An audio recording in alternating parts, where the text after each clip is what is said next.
Young doctors ایسوسی ایشن کے الائڈ ہسپتال فیصلہ میں ڈاکٹر جہاں زیب پر قاتلانہ حملے کے خلاف پریس کانفرنس، واقعے کی بھرپور مذمت کی۔ تو ہمارے ڈاکٹر جہاں زیب گجر صاحب، جو کہ ہمارے الائڈ کے پریزیڈنٹ ڈاکٹر اورنگزیب کے چھوٹے بھائی بھی ہیں، ہمارے وائی ڈی اے فیصل آباد کے سابقہ سینئر وائس پریزیڈنٹ بھی ہیں اور Y D A T H Q Samundri کے چیئرمین بھی ہیں، ان پہ رات جو ہے قاتلانہ حملہ ہوا۔ ہم اس قاتلانہ حملے کی پوری Y D A Faisalabad, Y D A Punjab, P M A Faisalabad, P M اے پنجاب اس کی پرزور مذمت کرتے ہیں اور حکومت پنجاب سے اور لوکل انتظامیہ فیصل آباد سے ہیں، سی پی او صاحب، ڈی پی او صاحب سے یہ ڈیمانڈ کرتے ہیں کہ ڈاکٹر جہاں زیب پہ جن لوگوں نے قاتلانہ حملہ کیا، وہ ہمارے جو لوگ تھے وہاں پہ لوکل لوگ تھے، انہوں نے اپنی مدد آپ کے تحت ان کو ریسٹ پکڑ تو لی ہے اور پکڑ کے خود پولیس کے حوالے کی ہے۔ ہماری اب اس پولیس سے، سی پی او صاحب سے، ڈی پی او صاحب سے یہ ریکویسٹ ہے اور یہ ڈیمانڈ بھی ہے کہ جو کلپریٹس پکڑے گئے ہیں ان کے خلاف جو ہے 780 کے تحت دہشت گردی کی دفعہ لگائی جائیں، اقدام قتل کی دفعہ لگائی جائیں اور اس کا سپیڈی ٹرائل ہمیں نظر آنا چاہیے، اور اگر سپیڈی ٹرائل ہمیں نظر نہ آیا تو ہم اس بات پہ اپنا حق بجانب رکھتے ہیں کہ Y D A Faisalabad, Y D A Punjab, P M A Faisalabad کسی بھی حد تک جانے کے لیے تیار ہے اور ہم اپنے بھائیوں کو سیف گارڈ کرنے کے لیے، اپنی ڈاکٹر کمیونٹی کو سیف گارڈ کرنے کے لیے، اپنے ہیلتھ پروفیشنلز کو سیف گارڈ کرنے کے لیے اور اپنی لیڈی ڈاکٹرز کو سیف گارڈ کرنے کے لیے ہم ہر حد تک جائیں گے جیسا کہ ہم ماضی میں جاتے رہے ہیں۔ اور اس کے ساتھ ساتھ آپ لوگوں کے توسط سے حکومت پنجاب سے اور حکومت پاکستان سے بھی ہمارا یہ مطالبہ ہے کہ یہ ملٹیپل ایک انسیڈنٹ نہیں ہوا، فیصل آباد میں یہ لگاتار کتنے انسیڈنٹ ہو چکے ہیں۔ سگرا ٹرسٹ ہاسپٹل میں ڈاکٹر انشا پہ قاتلانہ حملہ ہوا، گولیاں برسائی گئیں، جنگ میں ڈاکٹر صاحب کے قتل ہوا، یہ فیصل آباد میں تیسرا چوتھا انسیڈنٹ اور ہو چکا، لیکن مجال ہے حکومت پنجاب پہ، حکومت پاکستان پہ یا لوکل ڈسٹرکٹ انتظامیہ کے کان پہ جوں تک رینگی ہو، کیونکہ یہ جو لوگ ہیں، یہ حکومت پنجاب ہے، ڈاکٹر کمیونٹی کو فار گرانٹڈ لیتی ہے۔ ہم سے آ کے پوچھیں کہ جب اس طرح کا انسیڈنٹ ہوتا ہے تو ہماری لیڈی ڈاکٹرز پہ، ہماری چھوٹی بہنوں پہ کتنا پریشر آتا ہے کہ district head quarter hospital Chiniot میں ادویات نایاب، میدا کے امراض کے کیپسول اور سیرپ ناپید، وٹامن ڈی کے انجیکشن بھی موجود نہیں، شہری مہنگے داموں خریدنے پر مجبور ہیں۔ آپ کو اپڈیٹ کریں، ڈسٹرکٹ ہیڈ کوارٹر ہسپتال چنیوٹ میں ادویات نایاب ہو گئے ہیں، میدے کے امراض کے کیپسول سیرپ ناپید ہو گئے ہیں، وٹامن ڈی کے انجیکشنز بھی موجود نہیں ہیں، شہری مہنگے داموں خریدنے پر مجبور ہو چکے ہیں۔ مزید تفصیلات جان لیتے ہیں کمیل حیدر سے۔ جی کمیل، بتائیے گا۔ جی بالکل، ڈسٹرکٹ ہیڈ کوارٹر اسپتال چنیوٹ کے اندر ادویات کے فقدان کا معاملہ، شہریوں کا کہنا ہے کہ متعدد دوائیاں ڈی ایچ کے اسپتال کے اندر موجود نہیں ہیں یا ناپید ہو چکی ہیں۔ اس طرح ہمارے سے کچھ شہری موجود ہیں، ان سے جانتے ہیں کہ کون کون سی میڈیسن مل رہی ہے اور کون کون سی نہیں مل رہی۔ میڈیسنز مل رہی ہیں آپ کو؟ جی مل رہی ہیں سر، یہ سیرپ تھا سٹرال کا، یہ نہیں ابھی آ رہا، ان کی جگہ انہوں نے گولیاں دے دی ہیں، ٹیبلٹ دے دی ہیں۔ صحیح ہے۔ اسی طرح ہمارے ساتھ فارماسسٹ موجود ہیں، ان سے جانتے ہیں کون کون سی میڈیسن یہاں موجود ہے، کون کون سی نہیں۔ یعنی اکثر شہریوں کا یہ کہنا ہے کہ میدے کی دوائی یہاں پر موجود نہیں ہے۔ اگر بات کی جائے گردوں کے اندر جو پتھری ہے اس کے لیے جو سیرپ دیا جاتا ہے، میڈیسن دی جاتی ہے، وہ موجود نہیں ہے۔ بتائیے گا کیا تفصیلات ہے، کیوں میڈیسن نہیں مل رہی؟ جی بسم اللہ الرحمن الرحیم، میڈیسن ہمارے پاس ساری موجود ہے۔ اس میں اگر دقت آتی ہے تو یہ آتی ہے کہ ہمارے پاس ہمارا 140 بیڈڈ ہاسپٹل ہے اور ہر قسم کی میڈیسن یہاں پہ ممکن نہیں ہے کہ اویلیبل کرائی جا سکے، لیکن جو اسینشیل میڈیسن ہے جس طرح میدے کی اگر کیپسول نہیں تو ہمارے پاس میدے کا اینٹاسڈ شربت موجود ہے، ہم وہ دے دیتے ہیں۔ اگر گردے کی پتھری کا اگر سوال ہے تو اس میں سرپ سے ٹرال کا ہوتا ہے، وہ اگر وہ نہیں اویلیبل تو ہمارے پاس ٹیمسولوسن کیپسول ہوتے ہیں جو یورین کا فلو انکریز کرتے ہیں، وہ ہمارے پاس اویلیبل، ہم وہ دے دیتے ہیں۔ وائٹامن D3 اگر انجیکشن فارم میں اویلیبل نہیں ہے تو اس کے متبادل ہمارے پاس ٹیبلٹس آ رہی ہیں کلسان ڈی کی، اس میں کیلشیم پلس وائٹامن D3 وہ ہم مریضوں کو دے رہے ہیں۔ تو آلٹرنیٹ ہمارے پاس تقریباً ہر قسم کے جو چنیوٹ کی عوام کی ضرورت ہے ہمارے پاس موجود ہے اور ہم انشاءاللہ ایسے ہی رہے گا یہ۔ نہیں اس کے اندر یہ نہیں کیا جا سکتا مثال ڈاکٹر ایک میڈیسن لکھ کے دے رہا ہے اور آپ اس کا الٹرنیٹیو دے رہے ہیں تو جو آپ کے وہ میڈیسن موجود ہے وہ ڈاکٹرز کو لسٹ دے دی جائے کہ اس میں سے الٹرنیٹیو میڈیسن جو ہے وہ لکھ کے دیں صرف کیونکہ عام شہری تو پڑھا لکھا نہیں ہے نا اسے تو نہیں پتا کہ آپ کون سی میڈیسن دے رہے ہیں. ہاں جی بالکل ایسے ہی ہے, ہم نے لسٹ ڈاکٹرز کو دی ہوئی ہیں اور لسٹ کے مطابق جو ہے وہ میڈیسن پرسکرائب کر رہے ہیں.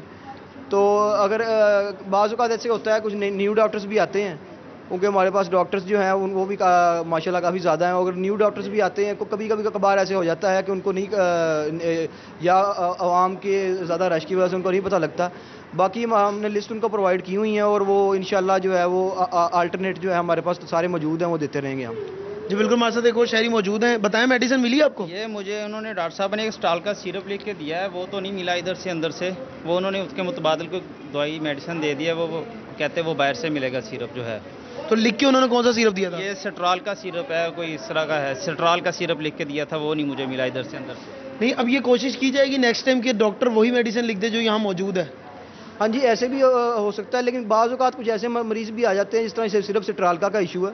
صرف سٹرال کا ہمارے پاس موجود نہیں ہے, لیکن کچھ ایسے مریض آ جاتے ہیں جن کو یہ ضروری بھی ہوتا ہے. تو اس کے اوپر ہم ورکنگ کر رہے ہیں لیکن ہماری او پی ڈی جو ہے 80% پہ گورنمنٹ کا ہمارا ٹارگیٹ ہے, 80% میں ہماری او پی ڈی چل رہی ہے. تو ہر قسم کی میڈیسن ٹوٹل جو 100% او پی ڈی جو ہے وہ اس کی طرف ہمارا ٹارگیٹ ہے, انشاءاللہ وہ ہم اچیو کرنے کی کوشش کریں گے. لیکن کچھ ایسے مریض آ جاتے ہیں ہمارے پاس جن کو کچھ خاص ادویات کی ضرورت ہوتی ہے, تو وہ ہم انشاءاللہ کوشش کریں گے کہ وہ بھی پرووائڈ کی جا سکیں. جی بالکل ہسپتال انتظامیہ کا یہی کہنا ہے کہ کوشش کی جائے گی کہ جتنی ادویات یہاں موجود نہیں ہیں وہ بھی یہاں پہ موثر بنایا جائے تاکہ او پی ڈی کے اندر تقریباً 120% جو ہے. آپ کو بتا رہے ہیں district head quarter hospital Chiniot میں ادویات نایاب, معدے کے امراض کے کیپسول اور سیرپ بھی ناپید, وٹامن ڈی کے انجیکشن بھی موجود نہیں, شہری مہنگے داموں خریدنے پر مجبور ہیں.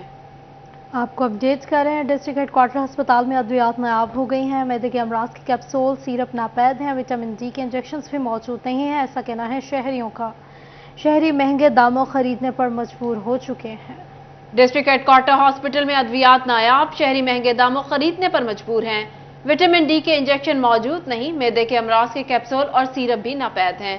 ڈسٹرکٹ ہیڈ کوارٹر ہاسپٹل میں ادویات نایاب ہو گئیں, شہری مہنگے داموں خریدنے پر مجبور ہیں.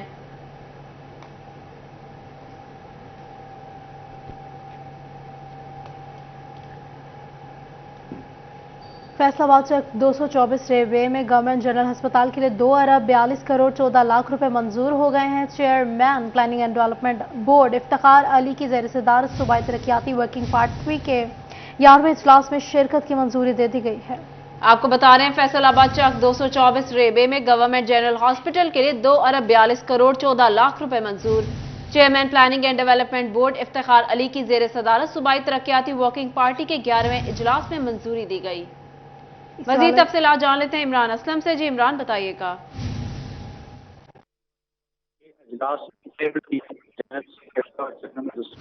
گورنمنٹ جنرل ہاسپٹل کے قیام کے لیے 2 ارب 42 کروڑ 14 لاکھ روپے کی منظوری دی گئی ہے.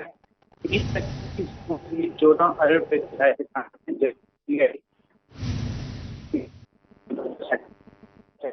آپ کو اپڈیٹ کر رہے ہیں. اجلاس میں secretary P N D board Nadir Chattha کی شرکت ہوئی. 3 ترقیاتی اسکیموں کے لیے 14 ارب روپے سے زائد کی منظوری بھی دی گئی. Chairman planning and development board Iftikhar Ali کی زیر صدارت یہ اجلاس ہوا. صوبائی ترقیاتی ورکنگ پارٹی کے 11ویں اجلاس کی منظوری ہوئی ہے. منصوبے کے لیے 2 ارب 42 کروڑ 14 لاکھ روپے منظور کر لیے گئے ہیں. فیصل آباد چک 224 ریوے میں گورنمنٹ جنرل ہاسپٹل کے لیے 2 ارب 42 کروڑ 14 لاکھ روپے منظور. Chairman planning and development board Iftikhar Ali کی زیر صدارت صوبائی ترقیاتی ورکنگ پارٹی کے 11ویں اجلاس میں منظوری دی گئی.